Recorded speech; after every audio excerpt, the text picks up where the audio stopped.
তাৰ চৰকাৰৰ মুখ বন্ধ হৈ গৈছে ছাৰ। আজি মুখ্যমন্ত্ৰী পলাই দিছে প্ৰশ্নটোৰ কাৰণে। সুধি আছো GD&T সংখ্যা কিমান?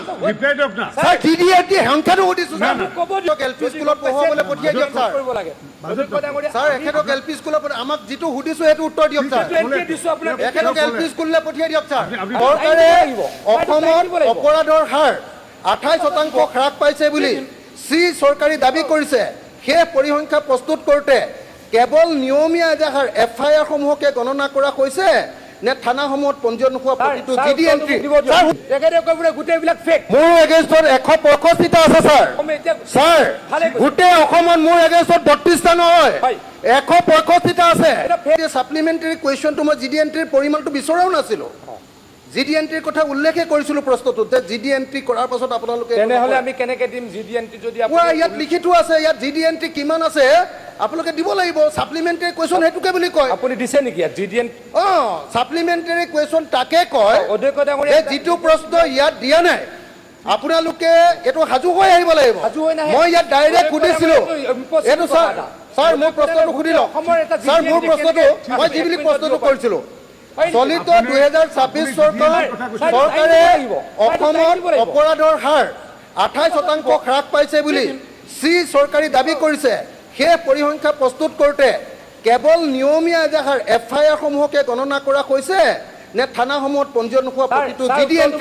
ছাৰ শুনি লওক প্ৰতিটো GD&T আৰু NC গোচৰ সংখ্যাকো ইয়াত অন্তৰ্ভুক্ত কৰা হৈছে। মই ডাইৰেক্ট প্ৰশ্নটো সুধিছোঁ। এতিয়া মোক সংখ্যাটো দিব লাগে ছাৰ। তেখেতে উত্তৰটো দিব লাগিব। সংখ্যাটোৰ কথা তেখেতে কোৱাই নাই। ছাৰ উত্তৰটো দিব লাগিব। মই দিম ছাৰ। সংখ্যাটোৰ কথা কোৱাই নাই। আজি পলাব নোৱাৰে আপুনি। কথাটো উত্তৰটো দিব লাগিব। ছাৰ মই উত্তৰ দিব দিয়ক। ৰ'ব না আপুনিহে পলাই sir. Sir sir sir sir মোক ক'ব দিয়ক। ছাৰ মোক ক'ব দিয়ক। ঠিক আছে কওক ছাৰ। আজি অসম বিধানসভাৰ 126জন সদস্যৰ ভিতৰত এইবেলি আৰু যোৱাবেলি কৈছোঁ বিধায়কৰ কথা কৈছোঁ সকলোতকৈ fake case fake encounter fake শব্দটো পুলিচৰ ক্ষেত্ৰত ব্যৱহাৰ কৰা মানুহজন কোন? অধ্যক্ষ ডাঙৰীয়া। কোন অধ্যক্ষ ডাঙৰীয়া?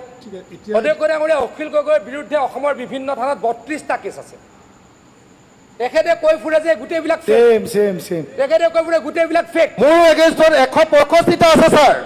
ছাৰ গোটেই অসমত মোৰ এগেইনষ্টত 32টা নহয় 165টা আছে আৰু 50টা মান এতিয়ালৈকে মই 21 জেল পাই গ'লো। 50টা মানৰ এতিয়ালৈকে 21 জেল পাই গ'লো ছাৰ। মই ইলেকশ্যন এফিডেভিটত ভুল ইনফৰমেশ্যন কিয় দিছে? এইবিলাক নালাগে নহয় ব্যক্তিগত। ছাৰ মোক ক'ব নিদিয়ে কিয়? মই যিটো প্ৰশ্ন সুধিছোঁ তাৰ উত্তৰ দিয়ক ছাৰ। মোৰ প্ৰশ্নটো উত্তৰ দিয়ক ছাৰ। মোৰ প্ৰশ্নটো উত্তৰ দিয়ক ছাৰ। উত্তৰ দিবলৈ গৈ আছো ন। উত্তৰ দিবলৈ এক্সাম্পল দিব লাগিব। মই ছাৰ উত্তৰ দিলে এক্সাম্পল দিমেই। ছাৰ উত্তৰ দিলে মই এক্সাম্পল দিমেই। আপোনাৰ GD&Tৰ তাৰ চৰকাৰৰ মুখ বন্ধ হৈ গৈছে ছাৰ। মুখ বন্ধ হ'বই নোৱাৰে। আজি মুখ্যমন্ত্ৰী পলাই দিছে প্ৰশ্নটোৰ কাৰণে। ছাৰ মোক ক'ব দিয়া নাই। ছাৰ মোক ক'ব দিয়ক না। ছাৰ কথাটো ক'ব দিয়া নাই। কথাটো ক'ব দিয়া নাই। পলাই দিছে আজি মোক বলব নাই। মোক ক'ব দিয়ক। এনে ফটোৱাটো কথা নক'ব। ছাৰ মোক ক'ব দিয়ক। ছাৰ মই ফটো দিবলৈ দিয়ক। ছাৰ বহি দিছে। ছাৰ ক'ব নিদিয়ে। ছাৰ মোক ক'ব দিয়ক। মোক ক'ব দিয়ক। আপুনি প্ৰশ্নটো উত্তৰ দিবলৈ কওক ছাৰ। উত্তৰটো নিদিয়ে কিয় ছাৰ? অখিল গগৈ এই শব্দটো অখিল গগৈ আঙুলি টোৱাই কথা নক'ব। ছাৰ মোক ক'ব দিয়ক। মই দিয়াই নাই উত্তৰ। দিম উত্তৰ দিম। এই শব্দটো আমি এক্সপ্লেইন কৰিছোঁ আৰু মুখ্যমন্ত্ৰী ডাঙৰীয়া বিভিন্ন সময়ত বিভিন্ন দায়িত্ব পাৰ্লিয়ামেণ্টাৰী এফেয়াৰ্ছত দি যাব পাৰে। তেখেতক দায়িত্ব দিছে। এতিয়া ৰিপ্লাই দিয়ক। ছাৰ মোক অকণমান ক'ব দিব ৰিপ্লাই। ছাৰ BNSত কি হ'ল? ছাৰ BNSত কোৱা হ'ল যে বহু কেছ ছাৰ ফেক কেছ বুলি কয়। বহু ব্যক্তিয়ে এজন মানুহক অন্যায় কৰিবলৈ মিছাকৈ কেছ দিয়ে। গতিকে BNSত অধ্যক্ষ ডাঙৰীয়াক কি কোৱা হ'ল যে যদি কিবা কেছ থানাৰ OCয়ে ভাবে যে এই কেছটো কগনিজেবল নহয়, নন কগনিজেবল। মই সুধি আছো GD&T সংখ্যা কিমান? ছাৰ GD&T সংখ্যাটো সুধিছোঁ ছাৰ। ক'ব দিয়ক। GD&T নাম্বাৰৰ কথা সোধাই নাই। ক'বলৈতো দিব লাগিব। ছাৰ GD&Tটো মই বুজাই আছোঁ তেখেতক। তেখেতে যেতিয়া কোৱা শেষ হ'ব মই ক'বই চেটিছফাইড নিদিয়ে হয় নে মই উত্তৰটো। জনাম নহয় আপোনাক। ছাৰ উত্তৰটো ক'ব নিদিয়ে। মহাপুৰুষে চব জানে। ফাদিল হ'ব ছাৰ আজি। কওক। ছাৰ মই ডাঙৰ কথা ফাদিল কৰি আছোঁ ছাৰ। ছাৰ এফিডেভিটত তেওঁ ভুলকৈ কৈছে। তাতে এইমাত্ৰ ক'লে 6365টাকে 150 কেছ আছে। ছাৰ ইলেকশ্যন এফিডেভিটত তেওঁ দি দিছে মাত্ৰ 23টা কেছ। সেইটোৱে কৈছোঁ, সেইটোৱে ডাঙৰ ফাদিল হ'ব ছাৰ। তদন্ত হ'ব লাগে মহোদয়, তেওঁ সদস্যতা বাতিল হ'ব লাগে। অধ্যক্ষ মহোদয়, According to government data, he has 32 cases and he has given in the affidavit that he has only 23 cases. Sir, 10টা কেছ ভুলকৈ দিছে ছাৰ। ছাৰ এফিডেভিটখন আমি কেছ কোৰ্টত যাম ছাৰ। ছাৰ 10টা কেছ তেওঁ ভুলকৈ দিছে, ডাঙৰ ঘটনা ছাৰ। ছাৰ এতিয়া মই উত্তৰ দিম। ছাৰ GDNT মানে কি ছাৰ? GDNT মানে কি ছাৰ? ছাৰ GDNT মানে কৈ আছোঁ, sir please. GDNT sir Please sit down. Sir ক'বই নিদিয়ে।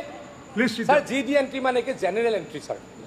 থানাখনৰ এলেকাত 24 ঘণ্টাৰ ভিতৰত যি হৈছে যিকোনো হৈছে এণ্ট্ৰি কৰিব লাগে। তাত কেছেই হওক, ক'ৰবাত যদি এখন দোকানো জ্বলি গৈছে বা যিকোনো এটা ঘটনা হৈছে, যদি থানাত খবৰ পাইছে সেইটো জেনেৰেল এণ্ট্ৰি হ'ব লাগে। ৰাতি 12টাৰ ভিতৰত জেনেৰেল এণ্ট্ৰি কৰিবই লাগিব। Fully digitalise. অধ্যক্ষ ডাঙৰীয়া আজিকালি সেই কাগজত লিখা নিয়ম নাই বোলে আজি GDNT নকৰিলে আৰে মোক ক'ব নিদিয়ে ভাই। ক'ব নিদিয়ে। আপুনি ক'লেই বস্তুটো আপোনাৰ ফাদিল হৈ যায় কাৰণে ক'ব দিয়ে। মোক ক'ব দিয়ক, প্লিজ। ক'ব দিয়ক, বুজাব দিয়ক। প্লিজ। ছাৰ জেনেৰেল এণ্ট্ৰি আৰু FIRটো বেলেগ বস্তু ছাৰ। যেতিয়া BNSত এইটো লক্ষ্য কৰিলে বহুত মানুহক ছাৰ জাপি দিয়া হয়। ছাৰ তেওঁৱে কৈ থাকে ফেক এনকাউণ্টাৰ। তেওঁৱে কৈ থাকে ফেক কেছ। এই ফেক কেছ ৰাখিবলৈ অধ্যক্ষ ডাঙৰীয়া কি কৰা হ'ল যে যদি OCয়ে ভাবে যে এই কেছটোৰ কোনো যথাযোগ্যতা নাই, এই কেছটোৱে মানুহ এজনক কষ্ট দিবলৈ কৰিছে, তেতিয়া তেওঁ DSPৰ পৰা পাৰ্মিশ্যন ল'ব লাগিব। ছাৰ DSPৰ পৰা পাৰ্মিশ্যন ল'ব লাগিব। Without permission from the DSP তেওঁ কেছটো হেৰি কৰিব নোৱাৰে, তেওঁ ফৰৱাৰ্ড কৰিব নোৱাৰে, এনকুৱাৰীৰ কাৰণে দিব নোৱাৰে। যদি DSPয়ে ছাৰ যদি ৰেগুলাৰাইজ কৰে বা গো এহেড দিয়ে, তেতিয়া তেওঁ এজন আয়োগ দি সেই কেছটোৰ 14 দিনৰ ভিতৰত প্ৰিলিমিনাৰী এনকুৱাৰী কৰিব। আৰু যদি তাতে ভাবে যে এইটো কগনিজেবল, তেতিয়া FIR হ'ব। আৰু যদি ভাবে এইটো কগনিজেবল নহয়, FIR নহয়। ছাৰ এতিয়া কথাটো কওঁ, মানুহ এজনে ভাবিব পাৰে যে মোৰ কেছটো আয়োজনে বা OCজনে অলপ গণ্ডগোল কৰি ৰেজিষ্টাৰ নকৰিলে, তেতিয়া তেওঁ SPৰ ওচৰলৈ যাব পাৰিব ছাৰ। আৰু নহ'লে ছাৰ কোৰ্টলৈ যাব লাগিব। CR কোৰ্টটো পাৰিব। ছাৰ যিজন মানুহে ভাবে যে মোক বঞ্চিত কৰা হৈছে, মোক কষ্ট দিয়া হৈছে, মোৰ কেছটো ৰেজিষ্টাৰ নকৰি তেওঁ যাব পাৰিব SP লৈ তাৰলৈকে, তেওঁ যাব পাৰিব কোৰ্টলৈকে। ছাৰ সেইখিনি আছেই। কিন্তু ছাৰ মই আকৌ কৈছোঁ যে এই অখিল গগৈ ডাঙৰীয়াই কয় তেওঁৰ বিৰুদ্ধে এসোপা কেছ চব ফেক কেছ। তেওঁ সদায় কয় চুৰ মাৰিলেও ডকাইত মাৰিলেও কয় বোলে ফেক এনকাউণ্টাৰ। এইখিনি প্ৰতিৰোধ কৰিবলৈ অধ্যক্ষ ডাঙৰীয়া এই FIRটোক 14 দিনৰ কাৰণে প্ৰিলিমিনাৰী এনকুৱাৰী কৰাৰ ব্যৱস্থা কৰা হৈছে। আকৌ কৈছোঁ অধ্যক্ষ ডাঙৰীয়া, GDNTটো হৈছে জেনেৰেল ডায়েৰী এণ্ট্ৰি। এইটো থানাটোৰ ভিতৰত থানাৰ এলেকাত যি হয় যিকোনো ঘটনা কেছ দিলেও ছাৰ এখেতক LP স্কুলত পঢ়ুৱাবলৈ পঠিয়াই দিয়ক ছাৰ। কৰিব লাগে। অধ্যক্ষ ডাঙৰীয়া ছাৰ এখেতক LP স্কুলত আমাক যিটো সুধিছোঁ সেইটো উত্তৰ দিয়ক ছাৰ। দিছোঁ আপোনাক। এখেতক LP স্কুললৈ পঠিয়াই দিয়ক ছাৰ। আপুনি আৰে বহক। কথা ক'বলৈ আহিছে আপুনি। ছাৰ এতিয়া মই এটা কথা কওঁ, ছাৰ তেখেতে ছাৰ এফিডেভিটত ভুলকৈ দিছে। ঠিক আছে। ছাৰ এতিয়া এফিডেভিটত GD ভুলকৈ দিছে। ছাৰ তেখেতৰ ইলেকশ্যনটো কেঞ্চেল হ'ব লাগে। ঠিক আছে। ছাৰ ইলেকশ্যনটো কেঞ্চেল হ'ব লাগে। উত্তৰ- ছাৰ কোনো ঠিক পধ্যে আছে। মই আকৌ কৈছোঁ, মই উত্তৰটো দিলোঁৱে। কি উত্তৰ দিব লাগে? বুজাওক, ভালকৈ বুজাব পাৰি। আপুনি নুবুজো বুলি ভাবিছে, কি বুজাম আপোনাক? উত্তৰটো মই দিলোঁৱে। GDNTটো ছাৰ বেলেগ বস্তু, FIRটো বেলেগ বস্তু। গতিকে FIRটো ছাৰ মানুহক অযথা কষ্ট দিবলৈ সংখ্যা কিমান? GDNT আপুনি মোক দিছে FIR সংখ্যা কিমান দিছে, GDNT সংখ্যা কিমানটো লাগে মোক? আপুনি GDNT সংখ্যাটো ক'ত দিলে? সংখ্যাটো দিয়ক মোক। নাই দিয়াই নাই আপুনি। এতিয়া সুধিছো সাপ্লিমেণ্টাৰী কুৱেশ্যন। সোধা নাই। সাপ্লিমেণ্টাৰী কুৱেশ্যন ভয় খাব নালাগে। কি মানুহ আপোনালোকৰ ভাণ্ডাৰ ইতিমধ্যে ফুটি গৈছে। জনা মানুহে ইতিমধ্যে গম পাই গৈছে যে এই চৰকাৰখন 2 নম্বৰী চৰকাৰ। এটা কথা ছাৰ, এটা উত্তৰটো দিবলৈ দিয়ক ছাৰ। থানা কিমান আছে? এক মিনিট। 300 মান আছে। এক ছাৰ মিনিট। অসমত 300খন মিনিমাম থানা আছে। তাত GDNT কিমান 1 মিনিটত দিব গম পাৰি? পাইছোঁ। ছাৰ 1 মিনিটত দিব পাৰি? ঠিক আছে, মই গম পাইছোঁ। কি বুজি পাই ছাৰ? ঠিক আছে, ছাৰ 1 মিনিটত মই ক'ব পাৰিম উত্তৰটো। আপুনি কওক আনি দিম। GDNTটো এক মিনিট মন্ত্ৰী ডাঙৰীয়া, GDNTটো আপুনি ছাপ্লিমেণ্টাৰী সোধাৰ লগে লগে তেখেতে কেনেকৈ ক'ব পাৰিব? যে GDNTৰ কথাটো তেখেতে আপুনি ছাপ্লিমেণ্টাৰী সোধাৰ লগে লগে কেনেকৈ ক'ব পাৰিব? ছাৰ কুৱেশ্যনটো চাই লওক। 2 নম্বৰটো ছাৰ মই গাই দিওঁ। 2 নম্বৰটোত মই লিখিছোঁ যে চলিত 2026 চনত চৰকাৰে অসমত অপৰাধৰ সংখ্যা 28% হ্ৰাস পাইছে বুলি যি দাবী কৰিছে, সেই পৰিসংখ্যা প্ৰস্তুত কৰোঁতে কেৱল নিয়মীয়া এজাহাৰ FIR সমূহকে গণনা কৰা হৈছে নে থানাসমূহৰ পঞ্জীয়ন হোৱা প্ৰতিটো GD&T আৰু NC গোচৰ সংখ্যাকো ইয়াত অন্তৰ্ভুক্ত কৰা হৈছে? নাম্বাৰটো ক'ত বিচাৰিলে ছাৰ কওক আপুনি LP স্কুলৰ পৰা আকৌ পঢ়কে, আপুনি LP স্কুলৰ পৰা আকৌ পঢ়কে, আপুনি সিমান যদি বুদ্ধি নাই মন্ত্ৰী কিয় হৈছে? মই চাৰিবাৰ কাৰণে আপোনাৰ সেইখন যদি বুদ্ধি নাই কিয় মন্ত্ৰী হৈছে? ছাৰ মোক আপুনি স্যাৰ বুঝি নাপায়, স্যাৰ আন্ডাৰস্ট্যান্ডিং নাই, স্যাৰ বুঝি নাপায়, স্যাৰ বুঝি নাই পোৱা। মই সুধিছো GD&T আৰু NC দুইটা সুধিছো স্যার, লগত FIR সুধিছো স্যার। এতিয়া মোক সংখ্যাটো লাগে স্যার, দিয়ক স্যার, সংখ্যাটো দিয়ক স্যার। আপনি বহক, আপনি বহক। স্যার মোৰ সেকেন্ড সাপ্লিমেন্টাৰি আছে, প্ৰথমটোকে উত্তৰটো দি লওক স্যাৰ। স্যাৰ প্ৰথমটো দি লওক স্যার। আপুনি GD&T কথা কৈছে, GD&T সংখ্যাটো এতিয়া দিব পৰা নাই, কাৰণ এইটো ইমান সুধাই নাই তেওঁ ক'ব দিম ছাৰ, ছাৰ সুধাই নাই মই ক'ব দিম, দিবলৈ কওক স্যাৰ। ছাৰ সুধাই নাই মই ক'ব দিম, আপুনি বেলেগ ডিভাইচত দিবলৈ কওক স্যার। সুধাই নাই মই ক'ব দিম, বেলেগ ডিভাইচত আপোনাৰ ডিসক্ৰিমিনেটৰী পাৱাৰ আছে স্যাৰ। এইটো আপোনাৰ ডিসক্ৰিপশন আছে, এইটো সুধি মই ক'লো পৰৱৰ্তী সময়ত আপোনাক GD&T নম্বৰটো সদনৰ মধ্যে দাখিল কৰা হ'ব। মোৰ second sir supplementary sir, second sir তেওঁ নেক্সট বিধানসভাত বা এই বিধানসভাত sir second supplementary, second sir মোক ক'ব দিব। সেকেন্ড সাপ্লিমেন্টাৰি স্যাৰ, সেকেন্ড সাপ্লিমেন্টাৰিটো হ'ল GD&T আৰু FIR যদি পুলিচে ৰেজিষ্টাৰ নকৰে তেন্তে তাক কমপ্লেইন কৰিবলৈ কি ব্যৱস্থা আছে? ক'লে দেখোন স্যাৰ মোক কথাটো কৈ ল'বলৈ দিয়ক স্যাৰ। টোল ফ্ৰী নাম্বাৰ বা ইমেইল ID দিয়া আছেনে? মেজিষ্ট্ৰেটক কিমান GD&T নকৰিলে সেইটো যদি FIR নকৰে তেতিয়াহ'লে CRPC 156 সাবসেকশন 3 আৰু BNSS 175 সাবসেকশন 3 অধীনত সেইটো মেজিষ্ট্ৰেটৰ ওচৰলৈ যায়। তেনেকৈ মেজিষ্ট্ৰেটৰ ওচৰলৈ যোৱাৰ পাছত অসমত কিমানটা কেছ আকৌ ৰেজিষ্টাৰ FIR কৰিবলৈ বাধ্য হৈছে? নেশ্যনেল হিউমেন ৰাইটছ কমিশ্যন আৰু আসাম হিউমেন ৰাইটছ কমিশ্যনে আকৌ নতুনকৈ GD&T বিলাকক নতুনকৈ FIR কৰিবৰ কাৰণে কিমানটা পঞ্জীয়ন কৰিবৰ কাৰণে নিৰ্দেশ দিছে। প্ৰশ্ন হৈছে ছাৰ, পুলিচ একাউণ্টেবিলিটি কমিশ্যনে কিমানটা এনেকুৱা GD&T পুলিচে FIR নকৰাৰ কাৰণে নিৰ্দেশ দিছে? এই সংখ্যাটো মেজিষ্ট্ৰেটে দিয়া কিমান ৰেজিষ্টাৰ কৰিবলৈ নিৰ্দেশ দিছে? National human rights commission, Assam human rights commission আৰু পুলিচ একাউণ্টেবিলিটি কাউন্সিলে কিমান এনেকৈ GD&T ৰেজিষ্টাৰ কৰিবলৈ নিৰ্দেশ দিছে? তাৰ অৰ্থটো হ'ল তেওঁলোকে নিৰ্দেশ দিছে মানে পুলিচে সেইটো ইচ্ছাকৃতভাৱে কৰা নাই, গতিকে সেই পুলিচৰ ওপৰত কি ব্যৱস্থা গ্ৰহণ কৰা হৈছে তাৰ উত্তৰটো লাগে। মিনিষ্টাৰ ছাৰ আমাৰ হাতত তথ্য থকাৰ মতে এতিয়ালৈকে কোনো তেনেকুৱা কৰা নাই। আছে আপুনি এনেই ক'লে হ'ব নেকি? আপুনি ক'ব নোৱাৰে, লুকুৱাব লাগিব, আপুনি লুকুৱাব লাগিব। তথ্য লুকুৱাই মই জানো আপোনালোকৰ হোম ডিপাৰ্টমেণ্ট কেনেকৈ চলিছে। তথ্য নাই বুলি কৈ আৰে আপুনি নিজে লুকুৱাইছে ছাৰ।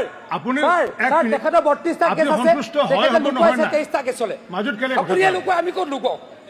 ছাৰ তেখেতে লুকুৱাই, ছাৰ তেখেতৰ 32টা কেছ আছে বুলি মোৰ লগত ছাৰ মোক অলপ ক'ব দিব, ছাৰ মোক অলপ ক'ব দিব। ছাৰ মোৰ প্ৰশ্নটো উত্তৰটো লাগে। তেখেতেহে লুকুৱাই, ছাৰ উত্তৰটো লাগে, উত্তৰটো ছাৰ তেখেতে লুকুৱাই। উত্তৰটো দিয়ক, পলাই লাভ নাই, চবে গম পাই গৈছে, উত্তৰটো দিয়ক। ছাৰ কৈ আছো চব শেষ, হোম ডিপাৰ্টমেণ্ট আজি শেষ, পুলিচ ডিপাৰ্টমেণ্ট শেষ, আৰে এই নাঙঠ হৈ গ'ল চব। চুৰটো শেষ হৈ থাকিল। ছাৰ তেখেতে তথ্য লুকুৱাই, আমি নলুকুৱাওঁ। ছাৰ জল পটপটকৈ ওলাই গ'ল। আমাৰ ৰেকৰ্ডত আছে 32টা কেছ তেখেতৰ ৰেজিষ্টাৰত আছে। তেখেতে ক'লে 165টা কেছ আছিলে, অন ৰেকৰ্ড এইটো ভিডিঅ' আছে ছাৰ। ছাৰ তেওঁ আৰে ছাৰ ইলেকশ্যন এফিডেভিটত কিমান দি থৈছে? মাত্ৰ 23টা কেছ ছাৰ। গতিকে 21টা তথ্য কোনোৱে লুকুৱাই? মাননীয় সদস্য অখিল গগৈ ডাঙৰীয়াই লুকুৱাই, আমি নলুকুৱাওঁ ছাৰ। সদস্যতা বাতিল হ'ব লাগে অখিল গগৈ। আজি মই অসম চৰকাৰৰ সন্মুখত প্ৰশ্ন উত্থাপন কৰি অসমৰ গৃহ বিভাগক একদম নাঙঠ কৰি দিলোঁ আৰু লগতে পীযুষ হাজৰিকা ডাঙৰীয়াৰ মুখ মই সম্পূৰ্ণৰূপে আজি বন্ধ কৰি দিলোঁ। আজি মোৰ প্ৰশ্নৰ উত্তৰ দিব লাগে বুলি ভয় খাই অসমৰ মুখ্যমন্ত্ৰী হিমন্ত বিশ্ব শৰ্মা বিধানসভালৈকে নাহিলে। ভয় খালে, তেওঁ জানে যে মই কি প্ৰশ্ন কৰিছোঁ। ভয় খাই হিমন্ত বিশ্ব শৰ্মা আজি বিধানসভালৈ নাহিলে। উত্তৰ দিলে পীযুষ হাজৰিকাই। পীযুষ হাজৰিকাই আজি কান্দিবলগীয়া পৰিস্থিতি হ'ল। মুখ বন্ধ হৈ গ'ল আৰু পীযুষ হাজৰিকাই কান্দো পৰিস্থিতি হ'ল আৰু মোক ব্যক্তিগতভাৱে আক্ৰমণ কৰিবলৈ বাধ্য হৈ গ'ল। মই আপোনালোকক আটাইতকৈ ইম্পৰ্টেণ্ট যিটো কথা ক'ব লাগে, মই ভাবোঁ যে অসমৰ প্ৰত্যেকজন মানুহে যিটো কথা বুজি পাব লাগে, যে অসমৰ আজিকালি থানাবিলাকত কোনো পধ্যে কোনো কেছ সেইটো যদি এটেম্প টু মাৰ্ডাৰ হয়, ৰেপ কেছ যদি হয়, ৰেপ কেছ হৈছে কিন্তু মৃত্যু হোৱা নাই, তেতিয়াহ'লে সেই কেছটো আজিকালি থানাবিলাকত আজিকালি FIR নকৰে, ৰেজিষ্টাৰ নকৰে। গোটেই অসমত অকল বিজেপিয়ে, অসমৰ মুখ্যমন্ত্ৰীয়ে কৈ দিয়া কথা কেছকেইটাহে ৰেজিষ্টাৰ কৰে। অসমৰ থানাবিলাকত কেছবিলাকৰ এণ্ট্ৰি পূৰা, কেছবিলাকৰ FIR ৰেজিষ্টাৰ কৰাটো বন্ধ কৰি দিলে। সেইকাৰণে আজি মই অসম চৰকাৰৰ সন্মুখত প্ৰশ্ন উত্থাপন কৰি অসমৰ গৃহ বিভাগক একদম নাঙঠ কৰি দিলোঁ আৰু লগতে পীযুষ হাজৰিকা ডাঙৰীয়াৰ মুখ মই সম্পূৰ্ণৰূপে আজি বন্ধ কৰি দিলোঁ। আজি মোৰ প্ৰশ্নৰ উত্তৰ দিব লাগে বুলি ভয় খাই অসমৰ মুখ্যমন্ত্ৰী হিমন্ত বিশ্ব শৰ্মা বিধানসভালৈকে নাহিলে। ভয় খালে, তেওঁ জানে যে মই কি প্ৰশ্ন কৰিছোঁ। ভয় খাই হিমন্ত বিশ্ব শৰ্মা আজি বিধানসভালৈ নাহিলে। উত্তৰ দিলে পীযুষ হাজৰিকাই। পীযুষ হাজৰিকাই আজি কান্দিবলগীয়া পৰিস্থিতি হ'ল। মুখ বন্ধ হৈ গ'ল আৰু পীযুষ হাজৰিকাই কান্দো পৰিস্থিতি হ'ল আৰু মোক ব্যক্তিগতভাৱে আক্ৰমণ কৰিবলৈ বাধ্য হ'ল। গতিকে মই আপোনালোকক স্পষ্টকৈ কৈছোঁ যে অসমৰ থানাসমূহত কি চলিছে, অসমৰ গৃহ বিভাগত কি চলিছে, অসমৰ আইন শৃংখলাৰ ক্ষেত্ৰত কি চলিছে, যে অসমত এতিয়া অকল বিজেপিয়ে দিয়া কেছকেইটাকে ৰেজিষ্টাৰ হয় আৰু বাকী কাৰোবাক যদি ৰেপ কৰে সেইটো কেছো ৰেজিষ্টাৰ নহয়, কাৰোবাক যদি এটেম্প টু মাৰ্ডাৰ, হত্যা কৰিবলৈ চেষ্টা কৰে সেইটো কেছো ৰেজিষ্টাৰ নহয়। অসমৰ থানাসমূহ এতিয়া সম্পূৰ্ণৰূপে ৰাজনীতিকীকৰণ হৈছে, গেৰুৱাকৰণ হৈছে আৰু সেই কথাটো অসম বিধানসভাত আজি মই সম্পূৰ্ণৰূপে উন্মুক্ত কৰি দিবলৈ সক্ষম হ'লোঁ। আৰু তাৰ কাৰণে আজি অসমৰ গৃহ বিভাগ আৰু গৃহ বিভাগৰ উত্তৰ দিয়া পীযুষ হাজৰিকাই আজি কান্দিবলগীয়া পৰিস্থিতিৰ সৃষ্টি হৈ গ'ল। ধন্যবাদ। আজি মই অসম চৰকাৰৰ সন্মুখত প্ৰশ্ন উত্থাপন কৰি অসমৰ গৃহ বিভাগক একদম নাঙঠ কৰি দিলোঁ আৰু লগতে পীযুষ হাজৰিকা ডাঙৰীয়াৰ মুখ মই সম্পূৰ্ণৰূপে আজি বন্ধ কৰি দিলোঁ। আজি মোৰ প্ৰশ্নৰ উত্তৰ দিব লাগে বুলি ভয় খাই অসমৰ মুখ্যমন্ত্ৰী হিমন্ত বিশ্ব শৰ্মা বিধানসভালৈকে নাহিলে। ভয় খালে, তেওঁ জানে যে মই কি প্ৰশ্ন কৰিছোঁ। ভয় খাই হিমন্ত বিশ্ব শৰ্মা আজি বিধানসভালৈ নাহিলে। উত্তৰ দিলে পীযুষ হাজৰিকাই। পীযুষ হাজৰিকাই আজি কান্দিবলগীয়া পৰিস্থিতি হ'ল। মুখ বন্ধ হৈ গ'ল আৰু পীযুষ হাজৰিকাই কান্দো পৰিস্থিতি হ'ল আৰু মোক ব্যক্তিগতভাৱে আক্ৰমণ কৰিবলৈ বাধ্য হৈ গ'ল। মই আপোনালোকক আটাইতকৈ ইম্পৰ্টেণ্ট যিটো কথা ক'ব লাগে, মই ভাবোঁ যে অসমৰ প্ৰত্যেকজন মানুহে যিটো কথা বুজি পাব লাগে যে অসমৰ আজিকালি থানাবিলাকত কোনো পধ্যে কোনো কেছ সেইটো যদি এটেম্প টু মাৰ্ডাৰ হয়, ৰেপ কেছ যদি হয়, ৰেপ কেছ হৈছে কিন্তু মৃত্যু হোৱা নাই, তেতিয়াহ'লে সেই কেছটো আজিকালি থানাবিলাকত আজিকালি FIR নকৰে, ৰেজিষ্টাৰ নকৰে। গোটেই অসমত অকল বিজেপিয়ে, অসমৰ মুখ্যমন্ত্ৰীয়ে কৈ দিয়া কথা কেছকেইটাহে ৰেজিষ্টাৰ কৰে। অসমৰ থানাবিলাকত কেছবিলাকৰ এণ্ট্ৰি পূৰা, কেছবিলাকৰ FIR ৰেজিষ্টাৰ কৰাটো বন্ধ কৰি দিলে। সেইকাৰণে আজি মই অসম চৰকাৰৰ সন্মুখত প্ৰশ্ন উত্থাপন কৰি অসমৰ গৃহ বিভাগক একদম নাঙঠ কৰি দিলোঁ আৰু লগতে পীযুষ হাজৰিকা ডাঙৰীয়াৰ মুখ মই সম্পূৰ্ণৰূপে আজি বন্ধ কৰি দিলোঁ। আজি মোৰ প্ৰশ্নৰ উত্তৰ দিব লাগে বুলি ভয় খাই অসমৰ মুখ্যমন্ত্ৰী হিমন্ত বিশ্ব শৰ্মা বিধানসভালৈকে নাহিলে। ভয় খালে, তেওঁ জানে যে মই কি প্ৰশ্ন কৰিছোঁ। ভয় খাই হিমন্ত বিশ্ব শৰ্মা আজি বিধানসভালৈ নাহিলে। উত্তৰ দিলে পীযুষ হাজৰিকাই। পীযুষ হাজৰিকাই আজি কান্দিবলগীয়া পৰিস্থিতি হ'ল। মুখ বন্ধ হৈ গ'ল আৰু পীযুষ হাজৰিকাই কান্দো পৰিস্থিতি হ'ল আৰু মোক ব্যক্তিগতভাৱে আক্ৰমণ কৰিবলৈ বাধ্য হ'ল। গতিকে মই আপোনালোকক স্পষ্টকৈ কৈছোঁ যে অসমৰ থানাসমূহত কি চলিছে, অসমৰ গৃহ বিভাগত কি চলিছে, অসমৰ আইন শৃংখলাৰ ক্ষেত্ৰত কি চলিছে, যে অসমত এতিয়া অকল বিজেপিয়ে দিয়া কেছকেইটাকে ৰেজিষ্টাৰ হয় আৰু বাকী কাৰোবাক যদি ৰেপ কৰে সেইটো কেছো ৰেজিষ্টাৰ নহয়, কাৰোবাক যদি এটেম্প টু মাৰ্ডাৰ, হত্যা কৰিবলৈ চেষ্টা কৰে সেইটো কেছো ৰেজিষ্টাৰ নহয়। অসমৰ থানাসমূহ এতিয়া সম্পূৰ্ণৰূপে ৰাজনীতিকীকৰণ হৈছে, গেৰুৱাকৰণ হৈছে আৰু সেই কথাটো অসম বিধানসভাত আজি মই সম্পূৰ্ণৰূপে উন্মুক্ত কৰি দিবলৈ সক্ষম হ'লোঁ। আৰু তাৰ কাৰণে আজি অসমৰ গৃহ বিভাগ আৰু গৃহ বিভাগৰ উত্তৰ দিয়া পীযুষ হাজৰিকাই আজি কান্দিবলগীয়া পৰিস্থিতিৰ সৃষ্টি হৈ গ'ল। ধন্যবাদ।